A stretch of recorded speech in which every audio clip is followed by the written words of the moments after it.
J'ai vu 2 fois le film pour être sûr que j'étais pas passé à côté tellement les retours en fait sur le film sont dithyrambiques, mais non, en fait, je trouve ça toujours pas fou en fait. Ces Avengers ne peuvent pas vaincre Ultron. Pas seul. Oui, le professeur. Il n'y a pas de professeur ici. T'as de la poigne pour un tétard. Un œil à ma nana. Alors, certes, il y a eu des scènes de panique, Banana. certains préjugés. Et on descend avec le lapin blanc au fond du gouffre. Eastwood. Clint Eastwood. Qu'est-ce que c'est que ce nom à la mort moelle-meuille? Sa vie dans une école. Pourquoi vous obstinez-vous à ne pas comprendre mon action ? Bienvenue dans ce nouvel épisode de LCDS. LCDS, c'est le format critique de la nuit des sorties où on analyse un film ou une série. Et pour ce faire, je suis comme d'habitude avec Al. Bonsoir Al. Bonsoir Ista, comment ça va? Ça va et toi? Ça va, enfin... Là, on est au début du podcast, on verra à la fin du podcast si on est bien. Ouais, bah écoute, moi ça se passe plutôt bien. On est parti voir le film là qui affole un peu tout le monde. Hein, voilà, quel film? Bah, Superman, déjà? Bah oui, c'est peut-être ça. non, on a parti voir 28 ans plus tard, que c'était le film qui déchaîne pas mal les passions en ce moment. Et ouais, on en reparlera. Toi, les zombies au cinéma... c'est quoi pour toi? J'aime bien poser des petites questions comme ça. Ouais, question un peu bizarre. Les zombies au cinéma? Bah ouais, quel genre de film de mort vivant t'aimes bien, tu vois? Est-ce qu'il y en a que t'aimes bien ou se trouve tu t'en fous? Bon, en vrai, moi j'avais plutôt apprécié 28 jours plus tard, mais ça fait très longtemps. Ce que j'avais vraiment apprécié, c'est la série The Walking Dead. À l'époque, la série, j'étais à fond dedans quand même. Un peu comme tout le monde à l'époque. Hein, c'était bien. Voilà, c'était l'époque où c'était bien, quoi. Mais moi, je suis pas... Il y a le film de Snyder aussi, c'était quoi? C'était L'Armée des Morts? Ouais, L'Armée des Morts. Voilà. Mais je suis pas un gros fan de films de zombies, c'est pas mon genre préféré, j'en ai pas vu beaucoup, en vrai.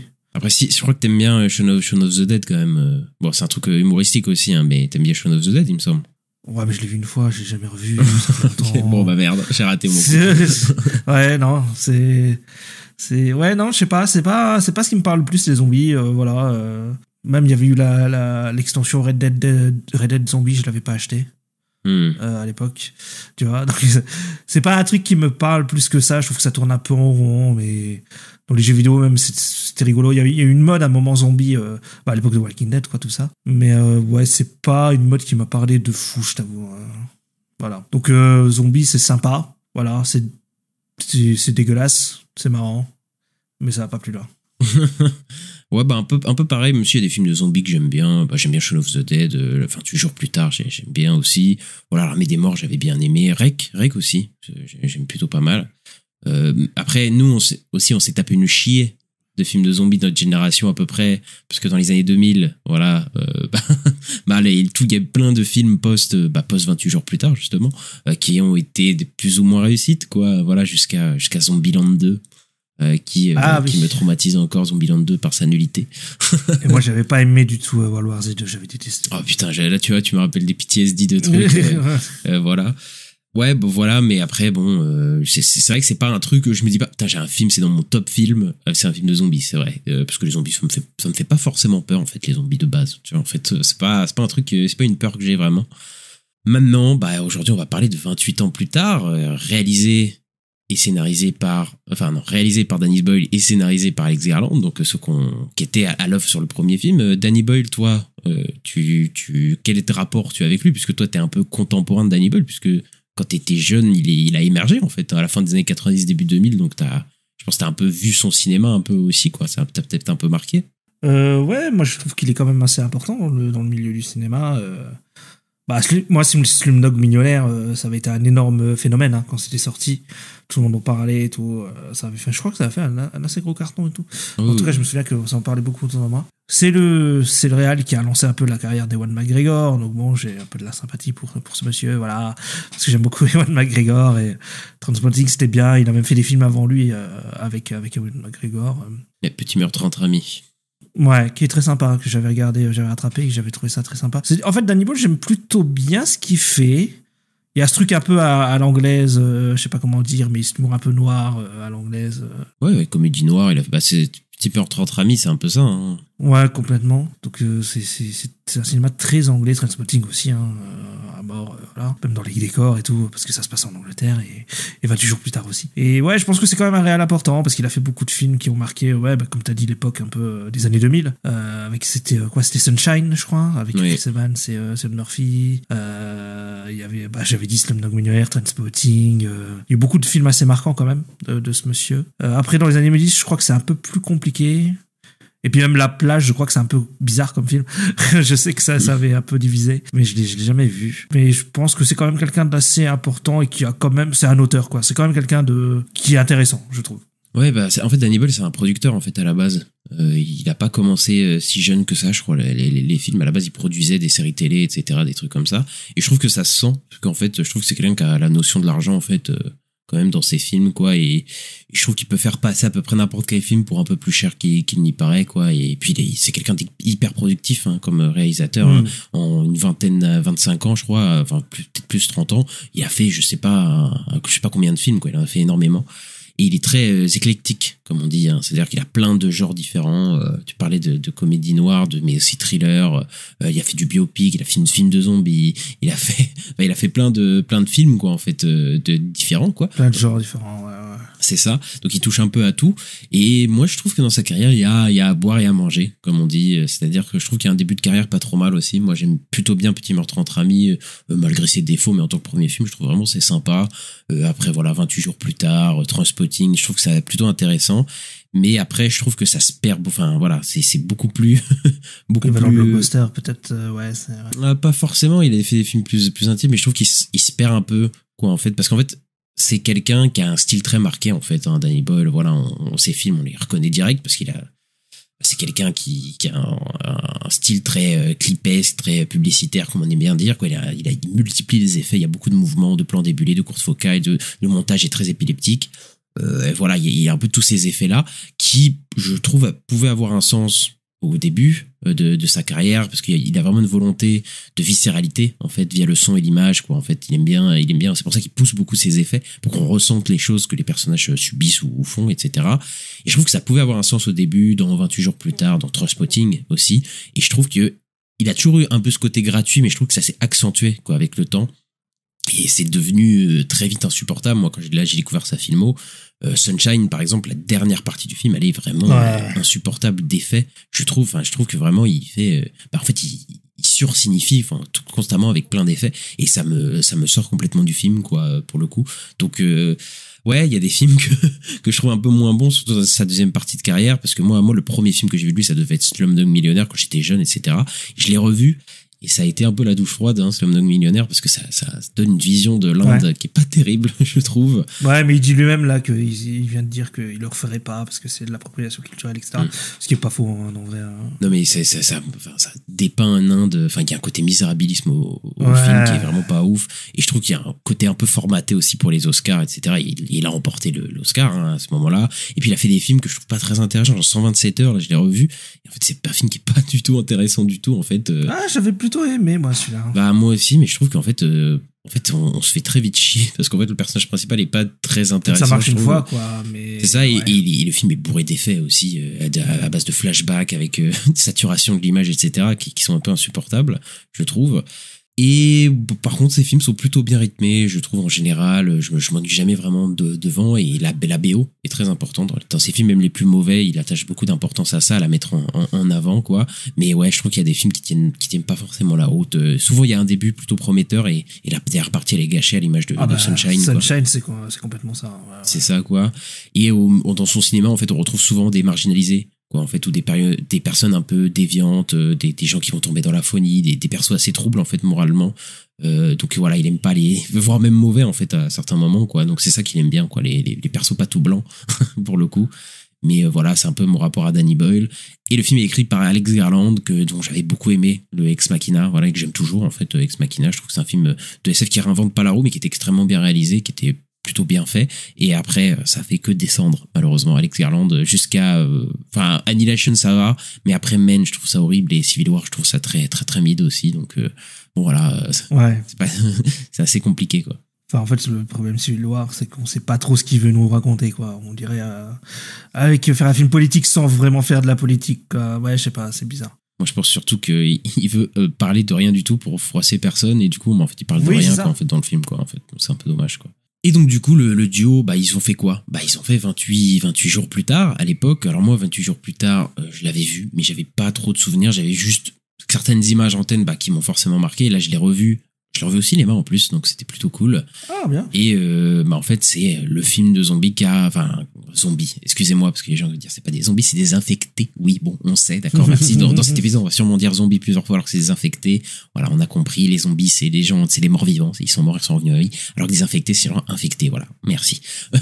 Maintenant, ça a un peu revitalisé le film de zombies, on s'en est tapé une chier de films de zombies après. Et bah, Oui, bah même Walking Dead, ça commence sur Rick qui est dans le lit d'hôpital, comme dans 28 jours plus tard, ça reprenait le début de 28 jours plus tard. complètement. Bah, là, c'est la même, c'est à peu près les mêmes séquences, hein, pour le coup.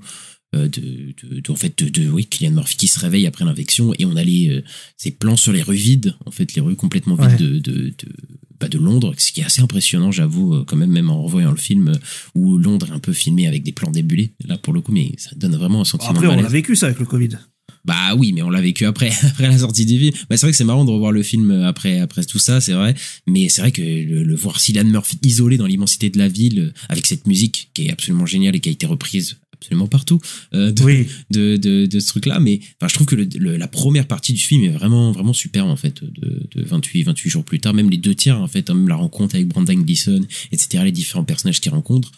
La fin est un peu, enfin, après, dès qu'il rencontre les militaires, je trouve que ça redescend un peu, voilà, pour un final qui est plutôt pas trop mal, mais vraiment, je trouve que le film se tient, et ce qui était marquant, c'est ce grain de l'image, en fait, parce que le film a été filmé avec des caméras DV, donc c'est des caméras un petit peu pourries, on va dire, à l'époque, que des familles pouvaient se procurer, tu vois, pour filmer un peu leurs vacances. Et il y a un peu ce côté un peu sale, grain de l'image un peu dégueulasse, quoi. Mais je trouve que ce côté sale du film de zombies, je trouve que ça marchait bien. En fait, ça m'immergeait complètement dans cet univers. Et moi, je trouve que ouais, le premier film est plutôt une réussite, quoi. C'est vraiment un bon film de zombies, quoi. Je t'avoue que j'en souviens plus beaucoup parce que je l'ai vu il y a très longtemps, mais moi je l'avais plutôt apprécié. De ce que je me souviens, c'était un très bon film. Et oui, c'est un peu le truc qui a lancé un peu la mode des zombies dans les années 2000. Hein. C'est ça. Et puis Cillian Murphy, il est super, voilà, dedans, pour le coup. Et Brendan Gleeson, Naomi Harris, ils sont tous super. C'est un plutôt bon film. T'avais vu 28 semaines plus tard ou pas? Non, je l'ai jamais vu celui-là. 28 semaines plus tard, il est pas réalisé par Danny Boyle, il est réalisé par Juan Francesco, je sais plus son nom. Désolé, mais il est pas réalisé par Danny Boyle, parce que je crois qu'il justement il faisait Sunshine. Et moi j'étais un peu de douche froide parce qu'on m'avait souvent dit 28 semaines plus tard, c'est. Ouais, moi aussi on m'a dit que c'était ça. On m'avait dit franchement pour une suite c'est pas si mal. D'habitude les suites c'est pas. Et moi j'ai trouvé ça beaucoup plus banal, beaucoup plus classique pour le coup. Et je trouve que le film met une plombe à démarrer. Et quand il démarre, enfin ça devient un film d'action, mais qui est filmé. Moi je trouve que c'est horrible, quoi. C'est-à-dire qu'il y a pas un plan qui dure plus de 0,5 secondes. Bon, oui, le premier film, il y avait un montage un peu frénétique, mais c'était pas autant, quoi. Là, c'était abusé, quoi. C'est l'enfer, quoi. Il y a Jason Bourne, il est passé par là. Bah, c'est les années 2000, quoi. Mais ouais, moi, je trouve que cette mode du montage frénétique, de filmer l'action comme ça, ça marche pas du tout, quoi. Et après, les personnages étaient évidemment beaucoup moins intéressants que dans le premier, malheureusement. Donc, j'ai trouvé ça un peu mid, quoi. 28 semaines plus tard, moi, pour le coup. Ce qui nous amène à 28 ans plus tard, Ista. Ouais, 28 ans plus tard, voilà, qui est un film qui a été envisagé comme le premier d'une nouvelle trilogie. Le deuxième opus qui va s'appeler 28 ans plus tard, The Bone Temple, réalisé par Nia DaCosta, donc pas Danny Boyle, sortira l'année prochaine en 2026, il a déjà été tourné, et la production du troisième opus dépendra du succès des deux premiers films. Ouais, Derek, ils ont pensé à faire une trilogie, ce qui est assez bizarre, et le deuxième film a été tourné à la suite, à l'arrache, hein, avec Nia DaCosta, directement attaché au truc, donc qui devrait sortir en début d'année prochaine, je crois, je sais plus, c'est en janvier, février, ça, ouais. Un truc comme ça, enfin bref, c'est début d'année prochaine, donc on va voir la suite très rapidement. Et en fait, une suite à 28 semaines plus tard, elle était en discussion depuis longtemps, en fait. Danny Boyle, il voulait le faire depuis la fin des années 2000, en fait. Il y a toujours eu des rumeurs, etc., mais ça a vite tourné au développement de cette histoire, quoi, pour le coup. Et surtout que je crois que Danny Boyle et Alex Garland, ils s'étaient brouillés à l'époque. Enfin bref, donc il y avait plein d'histoires comme ça. Et d'ailleurs, ça devait s'appeler 28 mois plus tard, voilà, pour faire la suite de 28 semaines. Mais bon, vu qu'il y a énormément d'années qui sont passées au final, il s'appelle 28 ans plus tard, parce que c'était un peu plus logique, quoi. Et finalement, ils ont réussi à se réunir, à avoir un script, à tourner. Ils ont tourné assez rapidement, etc. Budget de 75 millions, donc budget confortable pour un film quand même d'horreur, quoi, pour le coup, qui est beaucoup plus que le premier film 28 jours plus tard a coûté, quoi. 28 jours plus tard, il fait film fauché un peu aujourd'hui, pour le coup. Mais voilà, quoi, on va parler du film, Istin. Ouais. C'est parti. Car c'est un jour de gloire. Le jour du jugement dernier. Oui, mes enfants! Oui!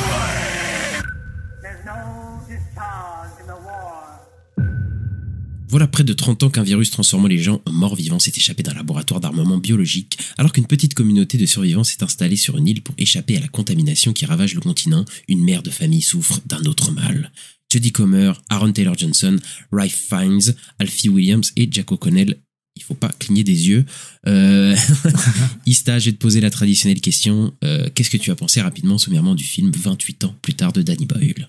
Eh ben écoute, je m'attendais à mon film et j'étais énormément déçu. Malheureusement, j'ai eu une grosse déception sur ce film parce que ça faisait partie de mes plus grosses attentes de l'année et j'en suis ressorti assez mitigé. Alors j'aime bien le postulat de départ, on va en parler sur le scénar, tout ça. Encore les 30 premières minutes, j'étais plutôt dedans, j'étais un peu curieux de ce qui se passait, tout ça, mais je trouve qu'il y a un moment où je suis plus dedans, quoi. Déjà, j'ai un problème avec les acteurs qui disparaissent au milieu du film. Voilà. C'est un peu bizarre, il y a des acteurs, en fait, j'ai l'impression qu'ils font 15 minutes de film, ils disparaissent, il y en a plusieurs comme ça. J'ai l'impression que le film raconte pas grand-chose au final. Et il y a ce truc un peu que tu disais, en mode, il y a du grain, ils essaient de faire du grain. Ils essaient de faire l'image un peu dégueu et tout. Mais j'ai l'impression qu'ils mélangent du dégueu et du propre. Et c'est bizarre. En fait, je trouve qu'il y a une vibe très 2000, mais que moi me plaît pas. Il y a beaucoup de Dodge Jungle et tout pour faire un peu côté malaise avec la caméra, mettre du grain à certains endroits, mais tu sais pas pourquoi ce plan-là plus que l'autre, etc. Et en fait, moi, je préfère quand le film se posait, il me faisait des beaux plans. Là, ça me parlait un peu plus. Alors que quand ça c'est de faire du dégueulasse en mode, je fais exprès de faire une mise en scène de merde pour que ce soit dégueulasse. Ouais, j'étais pas convaincu, quoi. Donc j'ai pas été convaincu par les personnages, j'ai eu du mal à m'attacher à eux. Malgré que les acteurs jouent bien, hein, j'ai pas de problème avec les acteurs, je trouve que ils font ce qu'ils peuvent, ils font ce qu'on leur demande, quoi. Mais c'est plus l'écriture du scénario et des personnages qui me pose problème et ce que ça raconte, quoi. Donc ouais, moi j'en suis sorti très très déçu, quoi. J'ai vu 2 fois le film pour être sûr que j'étais pas passé à côté, tellement les retours en fait sur le film sont dithyrambiques, mais non, en fait, je trouve ça toujours pas fou, en fait. J'ai l'impression qu'il y a une hallucination collective, en fait, où il y a plein de gens qui ont aimé le film, et moi, je l'ai vu 2 fois, mais désolé, je n'ai pas vu de bon film là-dedans, hein. J'ai essayé, hein, pourtant de le trouver, mais moi, j'ai pas du tout aimé. En fait, j'ai l'impression que le film, c'est un peu le résultat de Danny Boyle, le réalisateur, et d'Alex Garland, le scénariste. C'est 2 gros lourds qu'on fait un film de gros lourds, quoi. C'est vraiment autant sur le fond que sur la forme, quoi. C'est-à-dire que la mise en scène, mais elle est ostentatoire, elle est mais abusée, quoi, sursignifiante à chaque fois, de multiplication d'effets pour essayer de faire ressentir quelque chose au personnage. Mais moi, ça me met totalement à côté, et même dans le fond, enfin, le symbolisme à outrance, etc. Enfin, je trouve que c'est lourd, c'est tellement lourd, quoi, dans le film, et ça marche pas du tout. J'ai jamais réussi à m'immerger dans cette histoire, dans ces personnages, etc. Il reste 2-3 bons moments, et des trucs innovants, mais effectivement, j'ai l'impression qu'il y a beaucoup d'esbrouf, en fait, dans ce film, quoi. Et comme tu l'as dit, les acteurs, là, le Alfie Williams, il fait ce qu'il peut, hein, je trouve, voilà, parce que c'est un enfant, et c'est quand même dur, hein, pour un enfant de jouer, et etc. Ouais, il joue bien, moi, je trouve. Et ça va, et je trouve qu'il arrive un peu à porter le film. Mais alors, le reste, la caractérisation de certains personnages, voilà, et même le film tombe dans certains travers de, comme tu dis, d'abandonner des personnages parce que j'imagine qu'ils vont les développer dans les films suivants. Ouais, non, moi, ça a été un peu la douche froide parce que moi, les trailers, enfin, j'avais vu vite fait les trailers, hein, j'étais pas plongé vraiment dedans, mais voilà, les images, etc. Je me dis, ça peut être un truc vraiment pas mal. Bah ouais, non, ça a été un peu la douche froide, quoi. Mais en plus, enfin, j'ai l'impression qu'on est quasiment tout seul, hein, qu'il y a pas beaucoup de gens qui ont pas aimé, hein, parmi les gens que j'ai entendus, en fait, même sur Twitter, tu vois, j'ai des gens qui sont plutôt cinéphiles, des gens moins, tu vois, ils sont tous plutôt d'avis que c'est plutôt positif, quasiment tous. Donc, tu sais, on a un peu l'impression qu'on est tout seul face au monde. C'est comme ça, hein, ça arrive. C'est ça. Mais ouais, enfin, j'ai l'impression que le film, en fait, est complètement foutraque, en fait, quoi. C'est un film qui se veut un peu punk. Et ça, c'est tous à son honneur, c'est-à-dire que c'est pas un espèce de legacy sequel débile, c'est-à-dire que on n'a pas besoin d'avoir vu les autres films pour comprendre ce film-là. Il va pas ramener des personnages pour te brosser dans le sens du poil et te donner exactement la même chose. Il essaye de faire quelque chose un peu différent. C'est un film assez intimiste, en fait, au final. Et c'est un film qui dynamite un peu l'idée qu'on se fait de ce genre de film séquel à 75 millions à Hollywood. C'est-à-dire que c'est pas classique, voilà. C'est vrai que c'est un film qui surprend pas mal. Ça va constamment à l'encontre des gens, en fait, des spectateurs. Mais j'ai l'impression que c'est cette idée de casser les attentes du spectateur, etc. C'est pas forcément au service de l'histoire qui est racontée, quoi. C'est-à-dire que c'est un espèce de film expérimental à l'énergie très pop rock, quoi, comme très Danny Boylien. Je sais pas si ça se dit, voilà, je le dis. Et en fait, j'ai l'impression que le film est fait de plein de ruptures, en fait. C'est un film qui mute tout le temps. Ouais. Oui, c'est-à-dire qu'il va changer de ton, les personnages vont plus forcément. C'est ça. Donc on a une première partie avec Aaron Taylor Johnson et Aaron Taylor Johnson il va dégager et puis la deuxième partie au bout de 30 minutes et puis après on est qu'avec Jodie Comer, quoi. Enfin on est toujours avec le petit tout le film, évidemment, c'est son parcours qui est important pour le film, mais voilà, il va être avec Jodie Comer pour le reste du film, puis après on rencontre un militaire qui est là 15 minutes puis il part, puis on rencontre Ralph Fiennes 20 minutes à la fin, on va avoir un ton beaucoup plus poétique, etc. Donc en fait j'ai l'impression qu'il y a un melting pot de trucs foutraques qui, je trouve, ne fait pas très organique quand tu regardes le film, c'est-à-dire que j'ai l'impression que je suis toujours à distance de l'histoire et des personnages. C'est ça, c'est pour ça que moi je pense j'ai pas eu d'émotion en fait devant. Parce qu'il y a des moments tristes et tout, mais j'ai ressenti aucune émotion moi en fait. Les personnages mouraient, j'étais en mode ouais, dommage. Mais je sais pas, j'ai pas envie de pleurer pour le personnage ou quoi, donc voilà. Et ouais, moi ce qui m'étonne, c'est comme tu dis, oui, il y a ce côté qui est pas organique et tout, on change de perso toutes les une demi-heure. Et pourtant, quand tu regardes l'affiche, t'as quoi? T'as Ralph Fiennes, t'as Aaron Taylor Johnson et Jodie Comer. Et en fait, à un moment, Ralph Fiennes, je me suis dit, mais il est dans le film ou pas? Parce que il arrive au bout d'1h30, quoi. Sur 1h50, enfin, un truc comme ça. Et, j'ai trouvé ça étonnant, quoi. Je me dis, mais en fait, il a 10 minutes, quoi. Et Aaron Johnson, il disparaît, comme t'as dit, au milieu du film.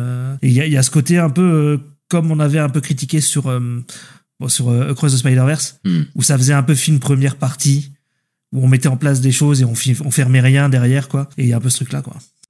Ça, je trouve que c'est un peu moins abusé quand même que Spider-Verse, et je préfère Spider-Verse de loin, hein. Voilà. Mais Spider-Verse, c'est-à-dire que j'ai l'impression que son récit se coupe au milieu.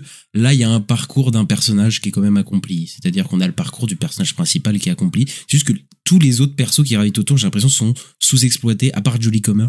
Mais Jodie Comer, on reviendra sur son cas après. Mais c'est vrai qu'Aaron Taylor Johnson, Ralph Fiennes, je sens extrêmement le truc ils vont revenir quand même dans la suite, même. Puis Jack O'Connell aussi. Ça on reviendra après. Mais il y a que des trucs comme ça, quoi. Et j'ai l'impression qu'en fait, le film ne prend jamais le temps de se poser pour laisser le temps de m'immerger, en fait, dans cette histoire. C'est-à-dire qu'il passe à autre chose. Enfin, je sais pas. J'ai l'impression que c'est Alex Garland et Danny Boyle qui veulent faire un film l'un l'autre. Et je sais pas, j'ai peut-être plusieurs films en un. Ils se battent. Ouais, ils se battent l'un l'autre pour faire. Non, c'est mon film, là, c'est ton film. C'est un peu bizarre, je sais pas. Mais ça se pose quand même un moment, mais c'est vers la fin, tu vois. Ouais, mais même, ça se pose. Après, on passe par des trucs de scénario, je trouve, qui, en fait, clashent à chaque fois, tu vois, avec ce qu'on a vu avant, quoi. C'est-à-dire qu'à l'arrivée du militaire, etc., il y a un côté hyper comique. Puis d'un coup, il y a une scène d'accouchement dans un train. Puis après, on va à un truc hyper poétique avec Ralph Fiennes qui arrive et qui parle. Enfin, bref, je trouve que il y a même, je trouve que ces cassages de ton, ça crée un petit côté nanardesque, je trouve. Parce que c'est-à-dire qu'il y a des moments où je pense qu'il veut créer quelque chose, tu vois, mais moi, ça m'a fait rire. C'est-à-dire que il y a un moment, une femme infectée qui est enceinte, qui accouche, qui va prendre dans les bras Jodie Comer, ça griffe, je sais pas comment dire, ils se font pas un câlin, ils ont les mains dans les mains et elle l'aide à accoucher. Et là je me dis mais on est où? Enfin, j'étais tellement pas dans le film que je dis mais qu'est-ce que je suis en train de regarder? Genre vraiment c'est tellement n'importe quoi. C'est ce moment-là. Et puis je trouve ça un peu gênant, tout le rapport avec la maternité, etc. Je trouve ça un peu gênant de voir ça dans ce film-là, de cette manière-là. Tout est symbolique à ce niveau-là, quoi. C'est hyper gênant, hyper lourd, quoi. Qu'est-ce que c'est lourd, quoi, pour le coup. Mais ça commence dès le début avec le prêtre, tu sais, le père du personnage qui serait le personnage de Jack O'Connell quand les gamins, et puis c'est direct en mode c'est le jugement dernier, je me laisse buter, machin, et le mec il est à fond là, alors que ça n'a aucun sens, quoi. Et puis le gamin qui dit aussi pourquoi Dieu tu m'as abandonné, ou je sais pas quoi. Direct c'est à fond, quoi. Non mais de toute façon c'est deux gros balourds, quoi, qui ont fait le film. Moi je pense que c'est des mecs qui sont pas subtils pour un clou, mais vraiment ils sont trop lourds. Moi ça me sort vraiment du film et je trouve que l'histoire est pas si bien écrite que ça. C'est-à-dire que au début il y a plein de dialogues qui sont un peu là pour expliquer au fait aux spectateurs plus que des personnages qui parlent, quoi. Vraiment au début c'est flagrant, quoi. Aaron Taylor Johnson il explique des trucs que son gamin est censé savoir, à savoir là il y a l'eau qui va monter, donc en fait si l'eau qui monte, bah en fait le passage il va être submergé. Oui, mais ton fils il le sait ça, en fait t'es en train de lui répéter des trucs comme ça, puis en fait l'alpha il t'explique un peu ce qu'est l'alpha, mais tu fais mais ton fils il est au courant de tout ça, ça n'a aucun sens que tu l'expliques, et en fait non, il est en train de nous expliquer à nous les spectateurs, et tout de suite ça c'est des trucs qui me coupent quoi. Et aussi il y a énormément de Deus Ex Machina dans ce film quoi, c'est abusé, genre c'est-à-dire qu'il y a plusieurs fois où les personnages se retrouvent dans une situation, voilà, ils se font accabler et il y a un personnage qui vient les sauver. Ça arrive 2-3 fois dans le film. Bah, il y a le militaire. Il y a la passage avec le militaire qui arrive et qui les aide à la station-service. T'as le moment où l'alpha va les tuer et il y a Ralph Fiennes qui arrive et qui lui balance des trucs tranquillisants. Et puis t'as la toute fin du film où le mec se retrouve accablé, il est bloqué et puis salut, il y a le personnage du début du film, enfin de la séquence du début du film, comment il s'appelle l'acteur Jack O'Connell. Jack O'Connell qui arrive pour l'aider quoi. Et tu fais mais c'est comment t'écris ce genre de truc quoi, c'est complètement, enfin moi je trouve que c'est pas si bien écrit que ça quoi. Ouais, moi encore le début là avec Aaron Taylor Johnson, moi j'étais plutôt dedans en vrai. En plus ça me faisait penser un peu à Left 4 Dead, tu sais, où t'as plusieurs genres de zombies, t'as les boomers, les machins. Là il te dit il y a les rampants, il y a les rapides, il y a les machins, il y a le gros méchant, l'alpha et tout. Moi tu vois, si c'était le film tout le long des trucs comme ça, bah ça m'irait, mais après ça part sur autre chose en fait.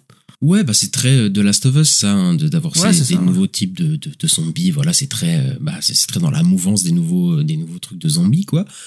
Après il y a les rampants moi je trouve plutôt sympa, c'est-à-dire que c'est des trucs, le maquillage est très très bon, mais c'est surtout que en fait ils sont silencieux quoi, donc ils contrastent avec les autres, en fait ils sont extrêmement lents, donc t'as l'impression que t'as pas de problème quoi avec eux, mais en fait ils sont tellement silencieux que au final tu peux quand même te faire avoir, et je trouve que les scènes avec les remports marchent plutôt bien, alors qu'il y a d'autres scènes qui marchent pas bien.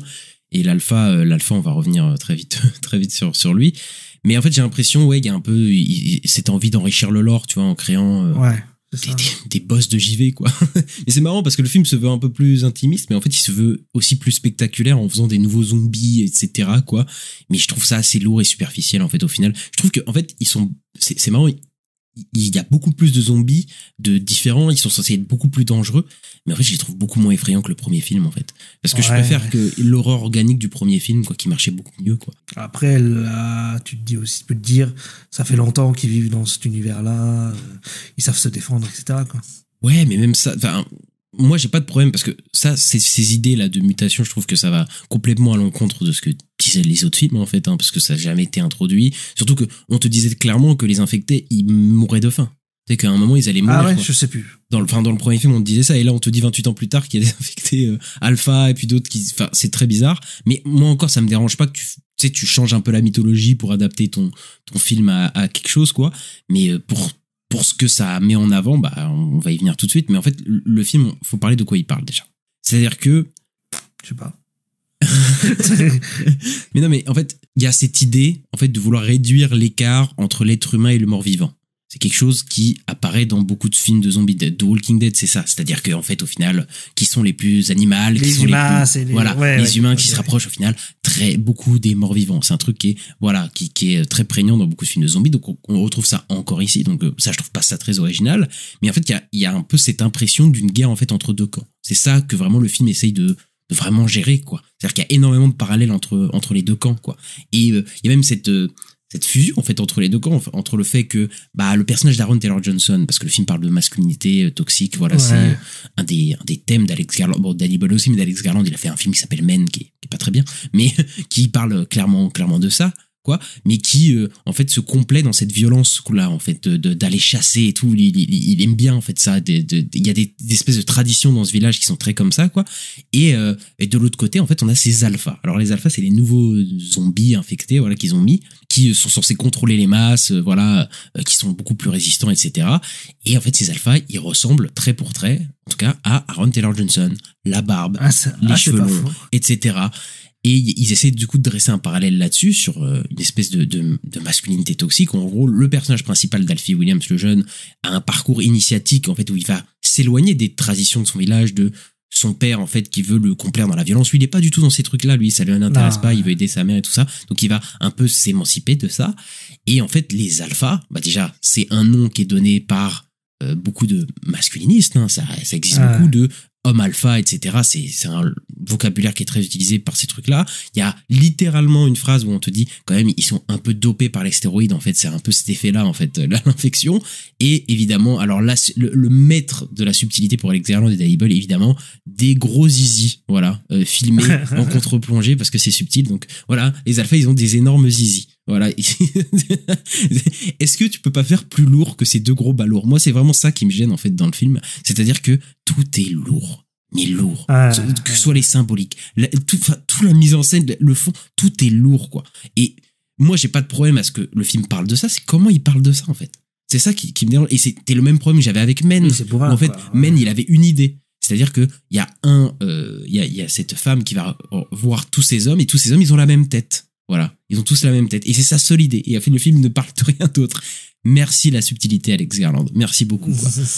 Enfin bref, moi, j'ai eu beaucoup de mal à m'investir dans ces personnages-là, parce que le personnage principal est peut-être celui qui se tient le mieux, hein, voilà, je trouve, il a un parcours qui est plutôt classique et qu'on devine assez bien, et le mec le joue plutôt bien, l'enfant acteur, et je trouve qu'il y a des scènes qui marchent plutôt bien, qui sont pas trop lourds, mais par exemple, il y a cette scène de fête de village qui est hyper angoissante pour lui, je trouve qu'elle est plutôt bien retranscrite, etc., même si elle se termine sur l'acteur qui vomit sur la caméra. Merci beaucoup, Danny Boyle, de cette dégueulassitude, voilà, que tu nous mets à la gueule, quoi. Par contre, le personnage de Jodie Comer, moi, j'ai eu du mal, hein, franchement, à m'intéresser à elle. Hein. C'était compliqué. En plus, tu te dis, mais qu'est-ce qu'elle a, quoi. Enfin, pendant une demi-heure, tu sais pas ce qu'elle a. Elle dit des trucs bizarres. En mode, ouais, c'est compliqué, hein, ce personnage. Mais toutes les 5 minutes, elle est en train de dire papa, elle est insupportable. Ouais. Et en fait, moi, j'aime pas, en fait, ces personnages de femmes mères un peu folles. Enfin, je trouve que en plus, c'est un personnage qui est chargé de symbolisme aussi, en fait, au niveau de la maternité, qui se conclut. Franchement, avec ce moment dans le train que je trouve vraiment nanardesque, vraiment débile, quoi, où l'infecté et encore une fois, hein, quand je dis de rapprocher les infectés et l'être humain, là on y est clairement, quoi. C'est vraiment un être humain qui aide un infecté à accoucher d'un bébé qui n'est pas infecté parce qu'il est protégé par le saint placenta. Oh là là. Mais qu'est-ce que c'est que cette symbolique nulle? Enfin, je trouve ça vraiment nul. Moi, ça m'a pas du tout touché. Et à la fin, j'ai pas du tout été touché par le personnage, quoi. Hein, vraiment du tout, quoi. Ouais, alors que il est censé avoir un moment assez émotionnel et beau, poétique, etc. Mais j'ai jamais été dedans, en fait, dans cette histoire. C'est ça le problème. Bah ouais, c'est un peu mon gros problème aussi, surtout ce personnage-là. C'était compliqué. J'ai pas ressenti d'émotion à la fin, effectivement, comme personnage. Voilà. Disparaît, on va dire, du film. Et les autres persos, de toute façon, ils sont tellement traités en surface que... Bon. Bah, c'est ça, ouais. Bah, le militaire, là, en fait, il arrive et 5 minutes après, il est mort. Donc, bon, c'est... Bon, bah, ouais, je sais pas. Il avait l'air sympa, hein. Il était un peu marrant, mais ouais. En plus, je trouvais qu'il apportait un truc un peu intéressant parce qu'il venait de l'Europe où ils te disent au début du film qu'en Europe occidentale, il n'y a plus le virus, ils l'ont écrasé et qu'eux, en fait, ils sont sur une île en quarantaine, quoi. Et donc, eux, ils ont pas connu Internet, tout ça. Et lui, il lui parle un peu de l'évolution de l'humanité. Il parle un peu, je me dis, ouais, ça, c'est intéressant, tu sais. Il dit, ouais, tu connais pas Internet, machin et tout. Je suis d'accord, mais je trouve que, encore une fois, il en fait trop et ça devient très grossier, en fait. Parce que, déjà, c'est un retcon, parce que techniquement, à la fin de 28 semaines plus tard, le virus est censé s'étendre en Europe, mais au début du film, ils disent non, ça a été contaminé juste en Angleterre, parce qu'en fait, on aime bien faire des parallèles avec le Brexit. Du coup, on est content de faire des trucs avec le Brexit. Bon, ok, pourquoi pas, en vrai.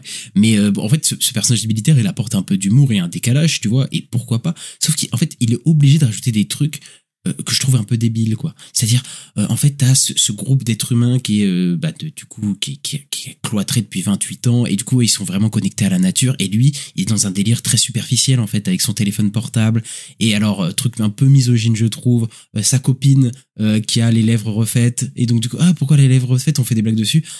Oh là là, je trouve ça un peu gênant, je trouve, quand même, sur le personnage. Ça fait vraiment en fait, ça faisait vraiment truc de boomer, humour de boomer en mode, Instagram, voilà, arrêtez avec vos réseaux sociaux et tout. Il y avait un peu ce truc-là, ouais, sur cette. Non, mais en fait, ils sont toujours obligés d'aller un peu trop loin et je trouve que ça devient vraiment vulgaire, quoi. Surtout, encore sur un personnage féminin super, les gars.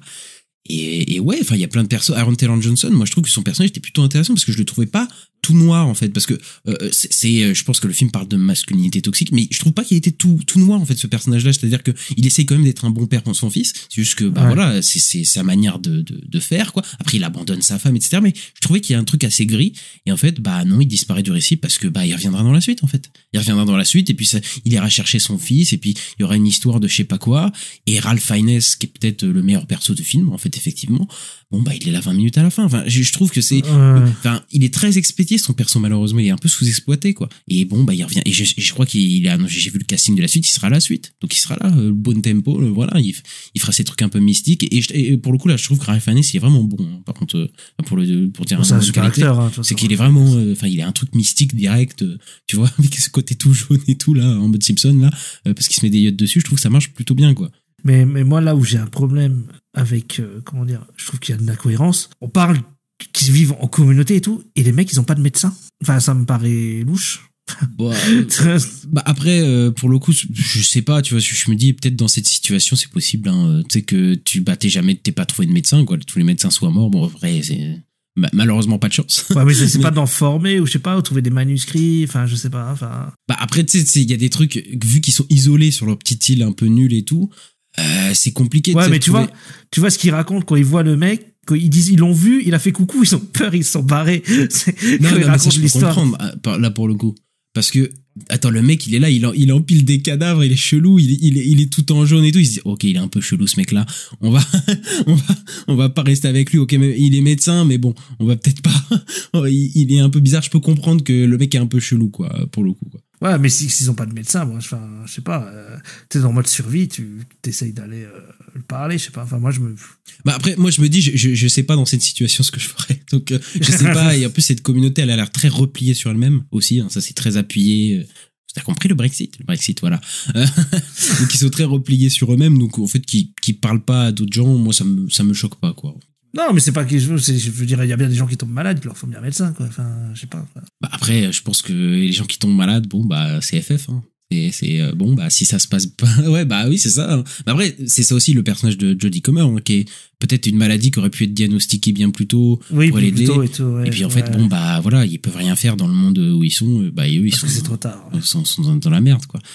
Mais bon, parlons un peu de la mise en scène de Monsieur Boyle, parce que là, on a évité un peu le truc, mais on va en parler. Donc on retrouve la mise en scène de Danny Boyle très ostentatoire, parce que en fait il faut savoir que Danny Boyle il a aussi su s'adapter quand même, parce que j'étais mauvaise langue quand je dis sa deuxième partie de carrière, etc. Par exemple il a fait le film sur Steve Jobs, et là il a beaucoup moins ses effets de mise en scène, il s'adapte vraiment. Ah oui, c'était au récit. pas mal, j'avais bien aimé.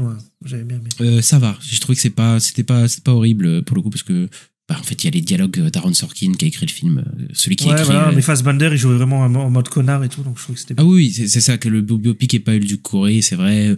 C'est pas un biopic Wikipédia aussi, hein, c'est sur 3 périodes de sa vie, 3 moments de sa vie, et donc voilà, ça va revenir sur ça, donc c'était plutôt pas mal.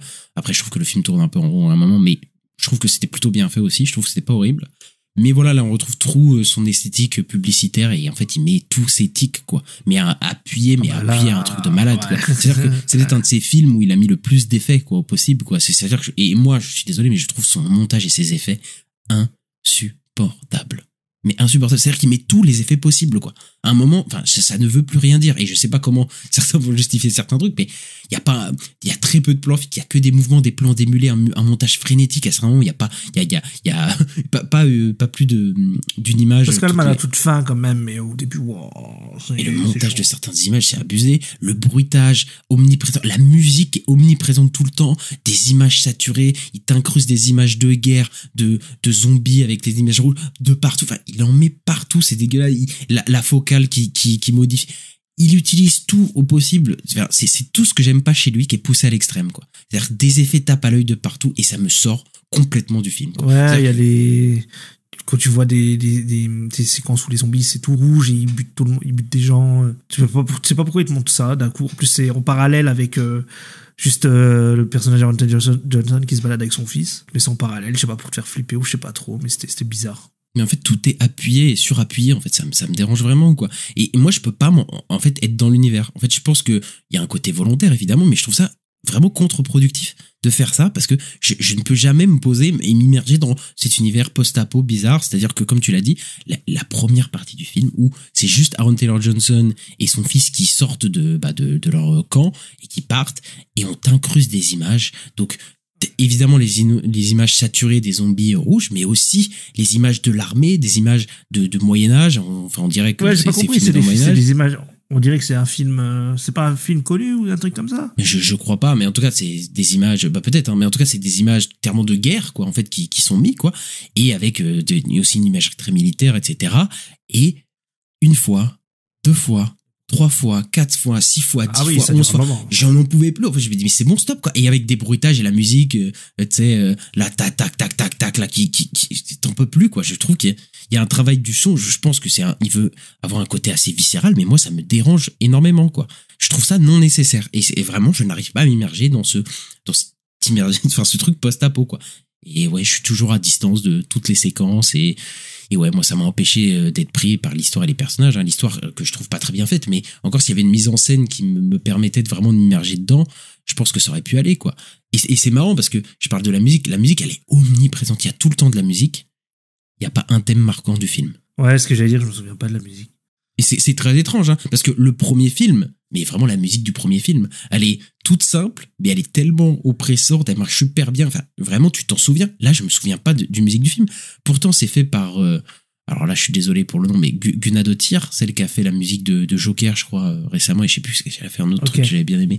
Mais le premier Joker, moi, je trouve qu'il y a une très belle musique, et je sais plus si elle a fait autre chose que j'aimais bien, mais c'est chiant parce que je ne retrouve pas.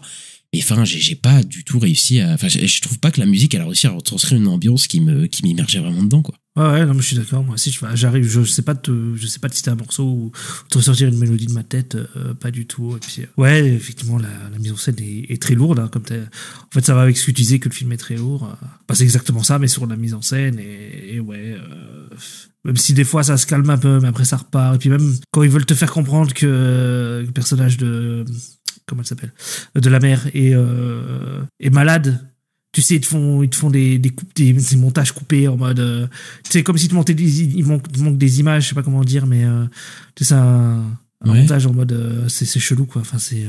Oui, mais en fait, il rajoute plein d'effets. Il y a aussi des séquences de rêve, évidemment, parce qu'il faut toujours des séquences de rêve dans ces trucs-là, quoi, avec évidemment la saturation de l'image qui est poussée, quoi, comme pas possible. Ah là là là là. Oui, il y a un truc un peu expérimental, quoi. Après, ils tentent des trucs, mais. Ah oui, ouais. Oui, il y a un côté complètement expérimental aussi. Mais en fait, j'ai l'impression que les gens sont contents du film parce qu'il est expérimental et qu'il leur a pas donné ce qu'il voulait, donc ça les a déroutés. Mais je trouve pas que ça fait pour autant un bon film. Ça veut dire que c'est forcément bien, ouais, c'est ça. Moi, je trouve que tout ce qu'il fait, c'est contre-productif, quoi. Et le montage, mais il y a certaines séquences de montage, d'action, etc. Enfin, je suis désolé, mais il y a je sais pas combien de plans pour une seule action, quoi. Ouais, bah, la toute fin, il y a une baston avec le personnage de Jack O'Connell, là, et tout, qui se battent contre des zombies, c'est dégueulasse, on voit rien, on comprend rien à ce qui se passe. Mais il y a des gens qui défendent ça et tout, mais moi je comprends pas parce que je me dis, mais moi je trouve ça insupportable. C'est comme le 28 semaines plus tard et tout, et je sais qu'on va dire que 28 jours plus tard il y a un montage frénétique, mais j'ai revu des séquences là, parce que je me suis dit, attends, faut que je revoie. Je suis désolé, c'est beaucoup moins frénétique, il y a beaucoup moins d'effets que dans ce film là, quoi. Là, il a poussé tous les potards à fond. Mais putain, il y a des fois, il y a un plan tous les 0,5 secondes, même pas, quoi. Enfin, c'est haché, ça cut. Et moi, je déteste cette manière de filmer l'action et les moments de tension. Ouais, j'ai pas aimé non plus. D'ailleurs, comme je disais au début du podcast, moi, ce que j'ai préféré, c'est quand la caméra se pose, par exemple, il y a un moment où on commence où il parle de l'alpha et tout, en fait, il y a une bande de zombies. C'est juste l'arbre, qui est en ombre avec un coucher de soleil derrière et les ombres, des différents zombies, et je trouve ce plan magnifique, tu vois. Mais tu sais quoi, j'allais le citer, je suis complètement d'accord. Il y a certaines séquences qui sont pas mal parce qu'il faut être de bonne foi. Et ce moment sur la colline, on a juste ce plan qui revient plusieurs fois, hein, où au début on a l'arbre et en fait on a que des ombres, en fait. On a même pas c'est que des ombres, et on a l'alpha qui se pose et qui est là, et après d'un coup t'as un zombie qui rentre dans le champ, 2 zombies, puis après t'as plusieurs qui arrivent, et là moi je trouve c'est effectivement ce plan beaucoup plus effrayant. Mais il y a pas besoin de 50 000 effets, tu vois. Juste ça marche, quoi. Vraiment, et les rampants, je trouve que toutes les scènes avec le rampant marchent. Parce qu'il en fait pas trop aussi, en fait. Parce que ça l'oblige à ralentir, en fait. C'est ça qui est marrant, ça l'oblige à ne pas péter un câble sur la mise en scène, quoi. Et encore, la scène d'action que j'ai peut-être plutôt aimé, c'est la course-poursuite quand ils reviennent au camp avec Aaron Taylor Johnson. Oui, la fois qui court sur l'eau. Voilà, qui court sur l'eau, alors que c'est en train de la marée, elle est en train de se monter et qu'ils sont poursuivis par l'alpha, quoi. Là, je trouvais que c'était pas trop mal. Je suis plus à moitié d'accord parce que je trouve que c'est une des meilleures séquences du film parce que moi, en fait, me faire poursuivre par un truc qui va trop vite, ça me fait peur. Ouais. et c'est vrai qu'il y a des moments où on voit ses pieds sous l'eau et on a l'impression qu'il a pas du tout de résistance de l'eau, quoi. Tellement il va vite, tellement il est rapide. Mais encore une fois, enfin, je trouve que déjà c'est très très cut. Mais bon, encore, voilà, on a l'habitude.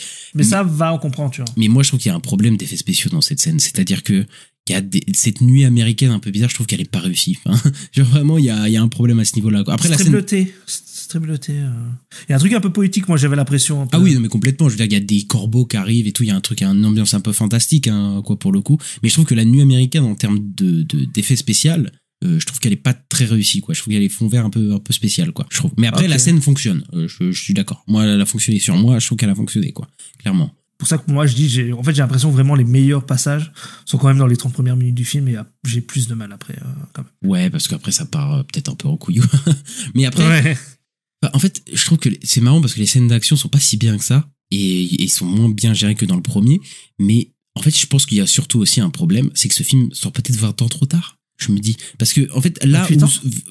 28 ans plus trop tard, ouais. Parce que là où 28 jours plus tard sortait et était novateur en fait au moment où il sortait et je trouve à réinventer un petit peu les zombies etc. Là, là j'ai l'impression qu'on a eu une vague de films d'infectés qui étaient bien mieux en fait. Il y a un film qui s'appelle Dernier train pour Busan, qui a des scènes d'action complètement chambées, en fait. Et des scènes d'action et de tension qui mettent à l'amende, je trouve, clairement ce film, en fait. Ouais, il y a la scène aussi avec le militaire et le gaz, là, dans la station-service, et je trouve que on comprend pas grand-chose, hein. Non, mais c'est tellement cuté. Ouais, ils ont pas, je sais pas comment ils s'en sont sortis, hein, parce que c'est quand même abusé. Oui, non, mais après, c'est pas du tout vraisemblable, hein, là, ce qui se passe. Genre, l'explosion et tout, normalement, ils sont morts pour moi, mais bon, ils sont baissés, enfin bref, après, c'est un peu n'importe quoi. Enfin bref. Mais moi, je trouve qu'il y a des films qui géraient beaucoup mieux, en fait, ça. En fait, les infectés, quoi. Bon, il y a eu des films horribles, hein, World War Z, etc. Mais moi, Dernier train pour Busan, je trouve qu'il y a un film d'action, de tension, d'horreur, qui marchait bien mieux que ce film-là, quoi. Et je trouve que la comparaison, elle tient pas la route, quoi. Ouais, le film de zombie, il a évolué depuis, il y a eu d'autres trucs, et ouais, peut-être que, en fait, de toute façon, c'est ce que je disais, il y a ce truc où j'ai l'impression qu'ils veulent retrouver la vibe des années 2000 avec, même s'ils refont des scènes avec le grain, dégueulasse un peu comme tu disais avec les caméras DV tout ça et il y a des Dodge Jungle moi qui je trouve fait très effet années 2000 donc quand je dis Dodge Jungle c'est la caméra qui est de travers en gros les plans débulés je veux dire, voilà qu'on avait dans le premier Thor par exemple aussi je sais pas ça m'a vachement marqué dans le premier Thor mais voilà il y en avait dans 28 jours plus tard hein, des plans débulés mais je trouve que ça participe à une atmosphère mais il y avait en fait le truc c'est que c'est la surenchère quoi c'est que c'est le plan débulé plus le montage plus les focal guiches enfin il y a une accumulation enfin bref moi je trouve que je vais pas revenir dessus mais pour parler du grain de l'image etc le film est tourné à l'iPhone c'est un argument de vente hein, d'ailleurs là oui, c'est vrai. Voilà le film est tourné à l'iPhone excusez-moi mais ça fait gadget en fait ici pourquoi ça fait gadget parce qu'en fait les iPhones d'aujourd'hui ils ont une netteté qui est proche de caméras actuelles en fait.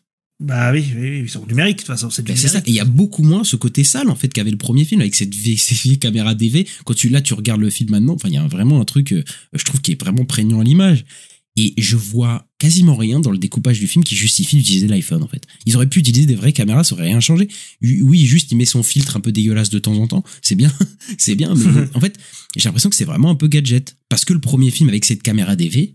Tu vois, était un peu régressif en fait dans, on va dire le filmage quoi, dans le grain de l'image, etc. Ici, ils essayent d'avoir ça, sauf que les iPhones, pour moi, ils sont de trop bonne qualité pour que ça fonctionne quoi. Bah surtout quand t'es aux iPhones, je sais pas combien, ça a évolué de fou. Maintenant, c'est au niveau de certains appareils photo, comment on appelle ça, les appareils photo, enfin je sais plus de super qualité là, les réflexes. Au niveau de réflexe, il y a je sais pas combien de pixels dessus. Si ça aurait été au début des iPhones, peut-être, il y avait Quentin Dupieux qui faisait ça, ses premiers films aux États-Unis, je crois qu'ils étaient tournés en iPhone. Et ça donnait un peu un peu cachet un peu particulier, je trouvais et tout, mais là maintenant. Ça marche plus quoi. Enfin, en fait j'ai l'impression qu'il veut refaire le côté sale un peu qu'il avait dans le premier film sauf que moi je trouve que ça marche pas du tout c'est trop net quoi et du coup mais ça fait fake quoi. Il est obligé d'accentuer ça avec certains effets en fait à certains moments de saturation de l'image et enfin bref et je trouve que ça marche pas du tout et le seul moment où il utilise le fait d'avoir des iPhones c'est le moment bullet time là où en gros au moment où des zombies vont se prendre une flèche en gros ça va changer l'angle en fait de la caméra et en fait ça augmente en gros. Ah oui, ils ont un dispositif avec plein d'iPhone, j'avais vu, il y en a genre 10. C'est ça, et ça fait un genre de bullet time en fait sur le moment, que je trouve un effet plutôt cool, mais si c'est juste pour ça, fallait pas se donner la peine, hein, franchement. Franchement, pour le coup, quoi. Ah là là, on est aigri. On est vraiment, de fou, hein. On est vraiment aigri, mais moi j'ai pas été séduit, je sais que les gens étaient séduits, mais moi j'ai pas du tout été séduit par cette approche-là, quoi. C'est une grosse déception, c'est dommage, hein, parce que je m'attendais à un bon film, parce que la critique, on a dit du bien, et sur Rotten Tomatoes, là, il a plus de 90%. Non, mais la majorité des gens disent du bien du film, voilà, il est plutôt aimé, nous on l'aime pas, bon voilà, c'est comme ça. Bah écoute, ouais, ça arrive. Mais là, on est d'accord tous les deux. En plus, on aurait peut-être pu être divisé, mais non, moi, je suis d'accord avec toi. Et je rappelle, je l'ai vu 2 fois. Hein. Donc, me dites pas... Non, mais tu sais, des fois, t'as rien compris au film. Non, t'as rien compris. Ouais, ça, c'est des arguments nuls. Mais tu sais, tu peux te dire, j'ai été mal luné ce jour-là. Non, je l'ai vu 2 fois. J'ai vu 2 fois 2 jours différents. Donc, on va pas... J'ai très bien vu le film. Je pense pas que mon avis va changer. Voilà, c'est comme ça. C'est vrai qu'après, un mood que tu peux... Ça peut oui, jouer sur bien un sûr. film, c'était pas très bien. Bien évidemment. Oui. Et puis, il y a des films que t'as vus, tu revois. Et puis voilà, tu te dis, putain, j'ai vu une vision différente. J'ai vu le film, j'ai vu les retours. J'ai essayé de m'intéresser, voir ce que les gens disaient. J'ai revu le film. Ça a toujours pas marché. Je trouve que non, il y a toujours des problèmes, quoi. Et là, il y a le prochain film qui arrive de... Comment elle s'appelle, Nia DaCosta, je crois. Ouais, c'est ça. Peut-être ce sera mieux. Le prochain film est prévu le 14 janvier 2026. Donc, ça arrive pas dans 6 mois, quoi. Bon, Nia DaCosta aussi, elle a fait... Apparemment, je crois que son Candyman était un peu différent du premier Candyman. Elle faisait des trucs un peu expérimental, il me semble aussi, quoi. Donc bon, voilà. Oui, mais c'était très posé, hein, Candyman, par contre. C'était pas du tout un truc ultra dynamique. Hein. J'espère que c'est pas la même mise en scène, quoi. Donc on verra ce que ça donne. Mais bon, les personnages vont revenir. Donc Ralph Fiennes va revenir. Le petit Alfie Williams va revenir. Jack O'Connell, c'est fou, parce que Jack O'Connell, qui était super dans Sinners, va revenir. Et d'ailleurs, le film, c'est marrant, parce que le film commence avec une scène d'intro avec un jeune personnage qui s'appelle Jimmy Kay, le personnage de Jack O'Connell, qu'on va pas revoir du film, voilà, et qui va finir avec Jack O'Connell. Donc c'est marrant parce que la première scène du film, elle sert pour la dernière scène du film qui servira pour le prochain film. Donc merci beaucoup. Oui, voilà, c'est en fait, on nous a rien raconté sur ce personnage de Jimmy, on le connaît toujours pas au bout du premier film. Et qui te dit, après t'as tout ce rapport avec les Teletubbies au début, donc ça finit un peu pareil avec les Teletubbies, bref. Et ça pourrait être intéressant dans le prochain film. Malheureusement, c'est pas dans le film. Voilà, c'est même pas 5 minutes dans le film, toute cette histoire-là. Donc on verra par la suite si c'est mieux avec ces personnages-là. Mais bon, voilà, nous on n'a pas du tout été emportés par le filmista. Non, mais le deuxième, je vais peut-être préférer. C'est marrant parce que c'est le deuxième, mais techniquement c'est le quatrième. Mais oui, peut-être que tu vas aimer. Moi j'aime bien Nia DaCosta, j'ai envie qu'elle fasse un bon film. Non, mais je sais, mais peut-être aussi, je préfère prévenir, c'est que peut-être qu'elle va adopter à la vision de Danny Boyle et d'Alex Garland, voilà, tu vois, genre, elle va pas forcément faire son truc, quoi, aussi. Donc bon, c'est ça à prendre en compte. Hein.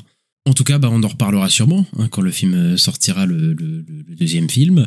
Le film, je crois qu'il va plutôt cartonner parce qu'il y avait des prévisions qui étaient plutôt pas mal sur le film. Bon, il a coûté quand même 75 millions de dollars, donc voilà, c'est assez cher. Ouais, mais je crois qu'il s'attendait à plus quand même. Et j'ai vu quelqu'un qui disait, je crois que c'est Luis Fernando, là, celui que j'aime bien, qui parle un peu, qui fait un peu analyse box-office et qui dit qu'ils ont un peu foiré le marketing, lui, il trouve, alors que ça avait vachement buzzé le premier trailer et qu'ils ont pas trop su capitaliser dessus, Sony, il trouve, donc à voir, quoi. Les prédictions, ça disait à peu près 30 millions au box-office domestique, donc peut-être dans le monde à peu près pareil. Après, s'il a le bon bouche à oreille, il l'a, pour le coup. Donc peut-être que oui, il va réussir à se rembourser. Je pense que voilà, il doit attendre peut-être les 200 millions pour être vraiment tranquille. Est-ce qu'il va pouvoir les avoir? Je sais pas. En tout cas, on verra dans les semaines à suivre. Bon, Ista, est-ce que tu as quelque chose à rajouter sur le film, peut-être? Je réfléchis, mais je crois qu'on a fait le tour. Hein. Voilà, nous, c'est une petite déception, voilà, pour le film. Et on se retrouve très bientôt pour parler d'Elio, voilà, le nouveau film Pixar, voilà, qui sort dans l'indifférence la plus totale. Et on espère que vous avez aimé cet épisode. N'hésitez pas à mettre le petit pouce en l'air, les 5 étoiles sur la plateforme dans laquelle vous nous écoutez. Ça nous fait toujours plaisir et c'est sympa pour le référencement. À nous suivre sur les réseaux sociaux La Nuit des Sorties, sur X, Twitter, Blue Sky, Instagram, YouTube, TikTok. Et voilà, on est disponible un petit peu partout sur toutes les plateformes d'écoute, Spotify, Acast, Apple Podcast, Deezer, voilà, Podcast Addict, vous connaissez. Et on se retrouve très bientôt, Ista. À bientôt. Allez, ciao.